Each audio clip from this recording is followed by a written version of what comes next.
Malungkot ang buhay. Ganun ang... Parang may inaano talaga ako, Brother Cham. So, paano ka nag-Muslim, bro? So, nung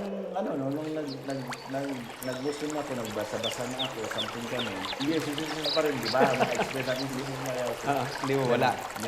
Hindi mawala. May kanta nga, Islam, ang kapayapaan pala. Ako sa pamilya ko, kaya late ako nag-asawa. Tanong nalungkot. Nalungkot kasi nawala na ako. Nung umalis ka? Yes. Kasi na-transfer ako ng kumpanya ko sa Yes. Baka Kasi maligaw. May ligaw pa ako noon. Mm.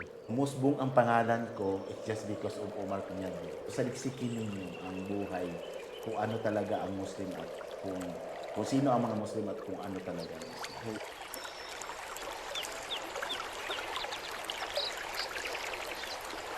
Ako bro, alhamdulillah, hindi ko pa naman naranasan yung mabugbog. Noon lang mga elementary, alam mo naman. Pero yung matured na. Pero nakita ako ng mga trouble na yung parang mga magsasaksakan. Talagang ang mga tao, stress yung sakuan ba sa mga kasala nung araw. Hindi naman natuloy, pero yung makita mong may ganung pangyayari, magsasaksakan yung... Medyo ko medyo... Ano yun? Medyo ko ng matintense masyado, ano? Yes. Ano so, yung sa'yo, na-hospital ka? Na-hospital ako nung pina-hospital ako ng auntie ko. Kasi nagsumbong ako sa auntie ko. Okay. Tapos ngayon, may tawag nun, sa sobrang noon, ako dun sa auntie ko muna. So nagpaalam muna ako sa kinakasama ko nung bading na doon. Tapos yung ng auntie ko, sabi ko maglaylo muna ako, sabi ganun. Sabi ko sa kinakasama ko, maglaylo muna ako. So yun, nung naglaylo ako, merong babae na anak ng stewardess. Siya yung Saudi Airlines noon. Nakagusto sa akin. November 2. Wala yung kanyang mga magulang. Wala ang kanyang mga magulang noon. Ilocana yun eh. Pupunta sa, sa Apari ba yun? O sa, Nueva Ecija ba yun? Tapos, nag-inuman kami noon. Beer laman. Siyempre, bangag na ako. Hindi naman asing totally bangag na bangag. Tawag nun? Kasi apartment yun eh. Lumabas siya, nagpapakita ng motives. So may nangyari. Huwag natin bagitin yung pangalan. Yes. Basta yung pangyayari yun. May nangyari. So ngayon, hanggat sa yung sabi niya na buntis daw siya. Tapos tinanong ko siya, sabihin ganun, bakit? Naano daw na nadali daw siya na sabi ganun, hindi, mag-ano ka muna, sabi ganun. Nung tinanong ko siya, ilan ba kayo magkapatid siya? Ako lang isang babae. Tapos 7 ang lalaki. Malawak ng lupain nino sa Nueva. Doon So parang ako. Parang lumayas ako doon sa... Natakot? Natakot ako. Kaya bumalik ko ulit sa Hindi ko alam talaga kung... Anong gagawin? Oo, anong gagawin. So bumalik ako ulit sa kinakasama ko.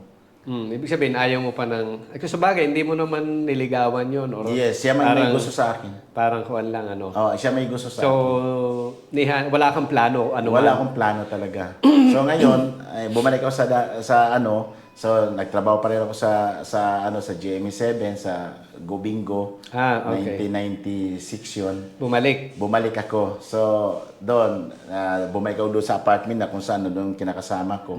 Kasi yung kinakasama ko, may trabaho siya. Manager siya noon. So, may pera. May pera. Ngayon, nasa Vietnam siya ngayon eh. So, ngayon, nung pagbalik ko, kasi siya man nagpa-hospital din sa akin, siya nagbayad. Pero alam na kamag-anak ko na relasyon ko yun siya eh. So, yun, sabi ko, kasi nagsawa na ako sa trabaho eh. Kasi sabi ko ganun, trabaho ko, wala akong naipon. Hindi ko pa rin ma-reach yung although may pera na ako, pero hindi ko pa rin ma-reach yung magkaroon ako ng house in that with car. So, I decided myself na kausapin yung ko na pwede ba na mag-abroad ako. Full of support naman yun siya.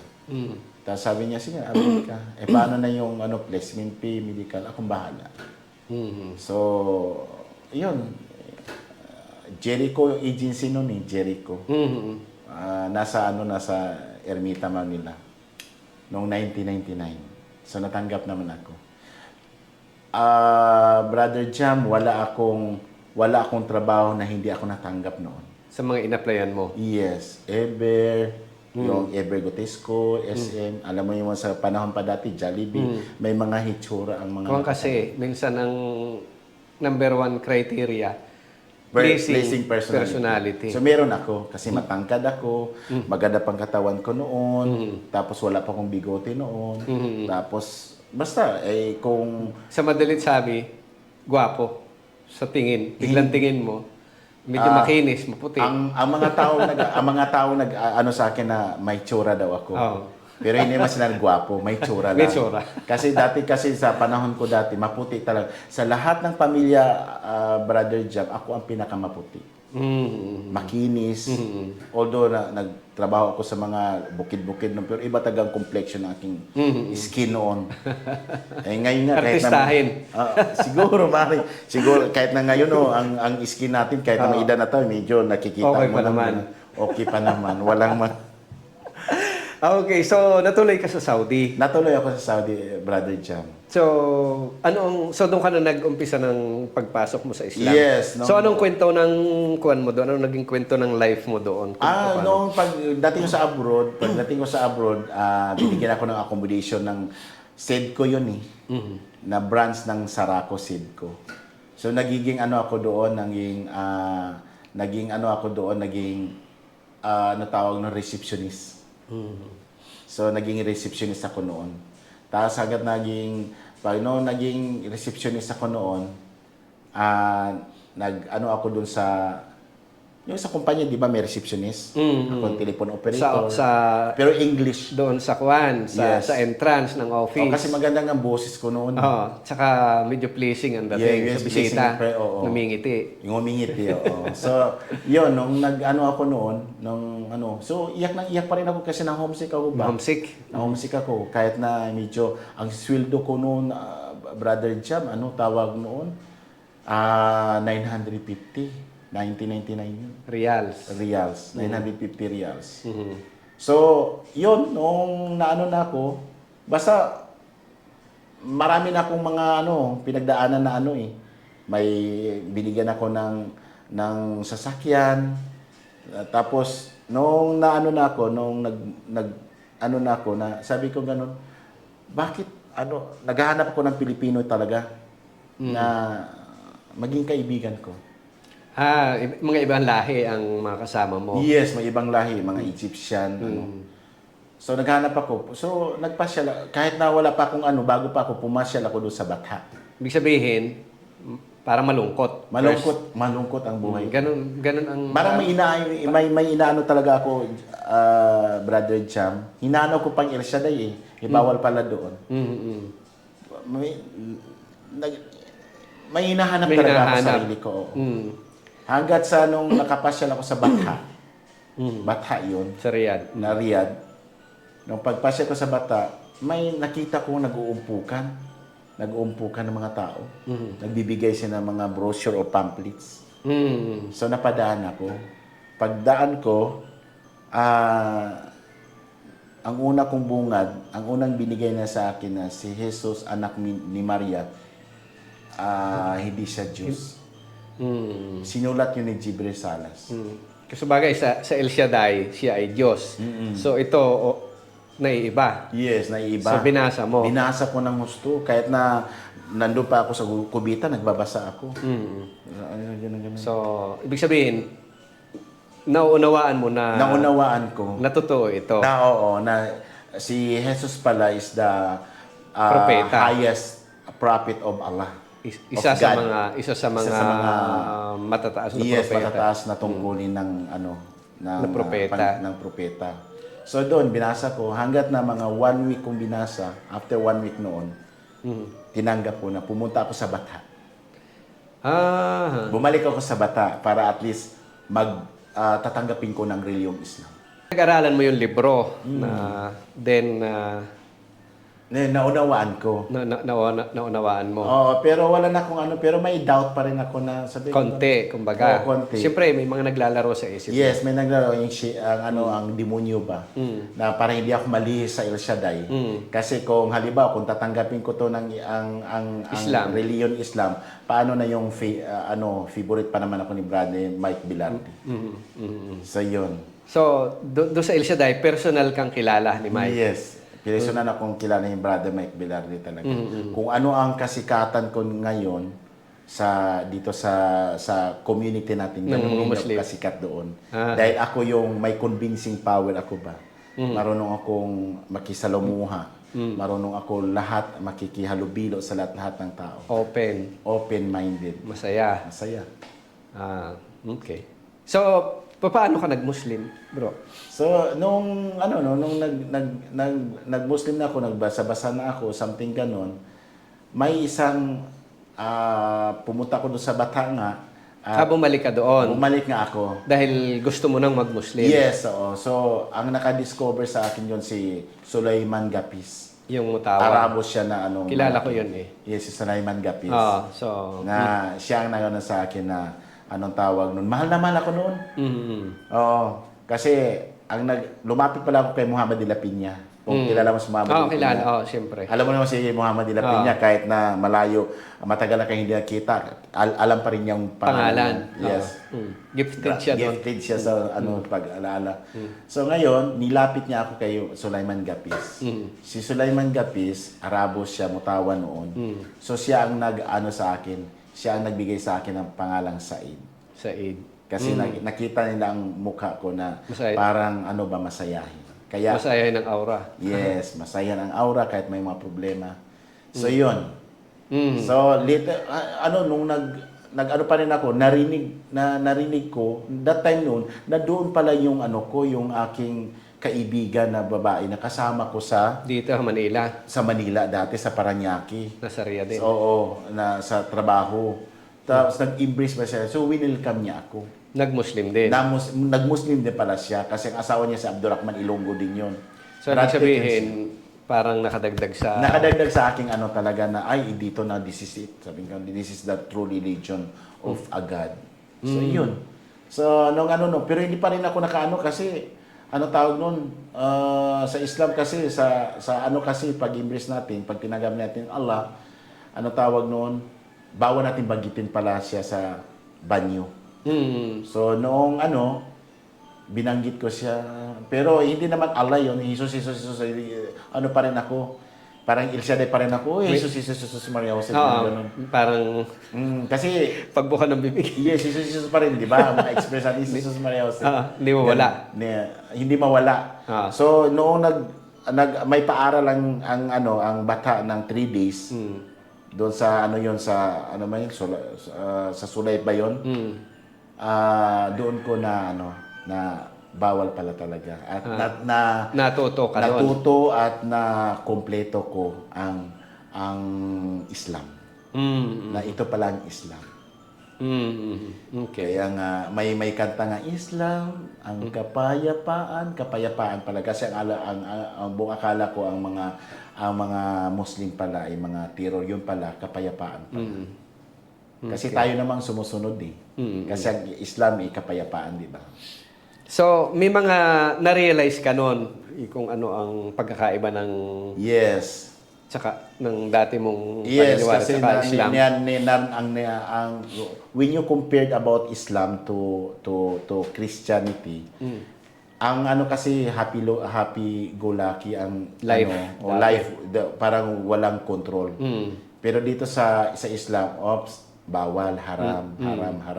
Kasi doubt ka sa sarili na nandiyan ang Allah. Nandiyan ang Allah. Kahit sabihin pang dito tayo, pero alam ng Allah yung ating ginagawa. Ibig sabihin, may nababantayan ang sarili. Kaya nga haram. So, nung sa bata pa ako, meron pa rin nagkagusto sa aking mga bading, pero Muslim na ako. Ay, inaano ko na sila, pasensya na, sabihin ganon. Hindi ako pumapatol, sabihin ganon.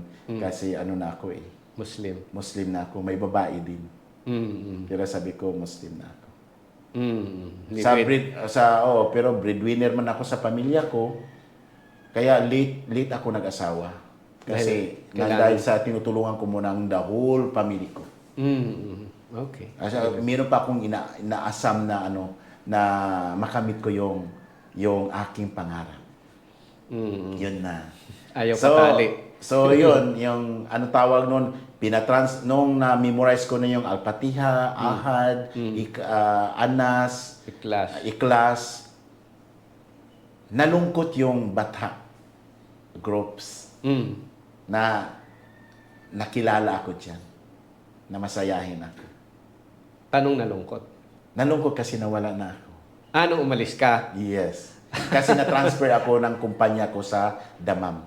Oo.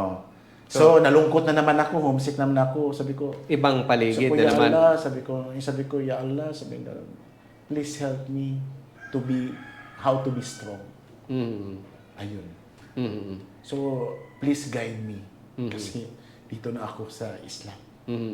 Ayaw mo nang mawala. Kumbaga, ayaw mo nang balikan yung mga salimutan mga magulong buhay. Ya Allah, sabi ko, ilayo mo ako sa mga temptation. Baka, kumbaga, parang hindi pa tayo strong. Baka, yes. Baka Kasi maligaw. May ligaw pa ako noon. So hanggat nung na-transfer ako sa Damam, nag-active pa rin ako sa Islamic community. Ibig sabihin na nagkaroon ka na ng connection doon. Hanggat nagkita kami ni Brado Omar Piñalbir. Yun. So, sabi ko gano'n. Lumapit si Brado Omar sa akin. Siya, bago ka lang sa Islam? Sabi niya, opo. Hindi ko naman kilala si Brado Omar Piñalbir noon. And then, nag-alok siya sa akin na gusto mo, tawag noon? Sasama ka sa amin sa dawa namin. Alam mo naman ang dawa niya from one place to another. Lahat ng Kingdom of Saudi Arabia napupuntahan ko.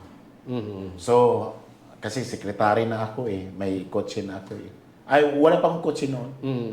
Pinag-aral pa ako ng kumpanya noon pero takot ako kasi alam mo ng mga Arabo. Ayaw ko talaga magkaroon. Medyo kung sa kalsada, mga mabilis. Mabilis talaga sila. Ayaw ko. Wala akong pangarap na magkakaroon akong kotse doon. So, marami din mga kumpanya na ko, binigyan ako ng kotse talaga. So yun, yung na-meet ko si Brado Omar Piñalbir, tapos sabi niya, sige, isama ka namin. Ayun, so umusbong ang pangalan ko, it's just because of Omar Piñalbir. Kumbaga, dahil kilala siya, yes. Ikaw ay alalay niya, so yes. Madali ka rin makilala. Hanggat inampun niya ako, 1999 din yun. Kasi, ang una kong bagsak sa Riyadh So 2 months na ako sa Riyadh. Binalik ako sa main office namin doon sa Damam, Binakal doon. Kaya doon ko nakilala si Brado Omar Piñalbir sa Al-Kubar. Kasi doon man ako nag-attend ng lecture. So yun, sama-sama niya ako. Kaya may natutunan ako sa aking pagsama-sama. It's just because of Brother Omar Piñalbir sa mga companionship niya hanggat inampon niya ako. Nakaganong katagal ka sa Saudi? Anong year ka nag-exit noon? 2014. So, nung exit mo, dito ka na tumuloy sa Cavite? Kasi tawag noon, yung si Brother Omar, kasi noong bumalik ako sa Riyadh, ibang kumpanya na naman. Anong tawag noon? Doon na naman ako tumuloy sa kanyang accommodation. Tapos, nung nag-exit siya noong 2007, umiyak ako noon. Doon sa Riyadh. Sa Riyadh. Kasi bumalik ako doon, pero ibang kumpanya na. So, inampon niya din ako. Kahit may apartment ako na pinaupahan din. Pero doon pa rin ako nakatira sa kanya. Alam ni Brado Omar Piñalbir. Okay. So, hanggat sabi niya, uwi na ako sa Pilipinas. So, umiyak ako. So, nung pag-iyak ko, ganun-ganun, sabi niya, wag ka mag-alala, sabi niya ganun, pag mag-exit ka, doon ka sa amin. Kasi ikaw yung parang anak ko na rin. Kasi parang alam na niya yung ugali ko, yung style. Para palang So, yun. second father mo siya. Oo, second father. Kahit na pinapagalitan ako niyan, okay lang. Ganun na. Kahit anong katiwiran ko, stop na ako kasi ayaw ko din na magalit siya sa akin. So, stop na lang ako. Ganun kami ka-close niya. Nang dahil sa aming prinsip, sa aming pananaw, sa nung na-discoveryan ako sa pagiging ko, Muslim. Muslim. Balik Islam. Okay. Kung may chance ka sa mga kamag-anak mo, or baka itong YouTube, makita nila. So, ano ang pangyayari sa buhay mo pagyakap sa Islam? Ano ang gusto mong iparating sa kanila? Kung parating na mapag-uusapan, Brother Jam, nung nag-start ako sa ISKAG, naging kilala ako nang dahil kay Brother Omar Piñatir. Kasi kilala ako nang dahil din sa kanya. Kaya malaking utang na loob ko sa kanya. Ngayon, pinabakasyon ko ang mama dito. So, nag-impress ang mama ko. Okay. Nag-impress yung kapatid ko, pina-abroad ko rin sa Saudi, yung bunso namin kapatid, tapos nag-impress yung mama ko. So, nung pag-impress ang mama ko, tuwang-tuwa naman siya, binigyan pa nga ni Brother Omar ng gift. So, natuwa rin ako. So, lagi ko, sabi nga, la ilaha illallah Muhammad Rasulullah. Ayun. Alhamdulillah. Kasi makamama talaga ako. So, mula sa iyo, ilang member of families ng family mo ilang members ng family mo mama ko, yung bunso namin kapatid, yung dalawa kong pamangkin. Muslim na. Yung mga kamag-anak mo na hindi Muslim na hindi mo matagal mo na siguro hindi nakikita, kung mapanood nila ito, anong mensahe mo sa kanila? Ang mensahe ko sa kanila na continue doing what you're doing at saliksikin ang katotohanan dahil dito talaga sa Islam ay talagang package na. Total submission. Complete. Complete na talaga. Total submission to the will of God.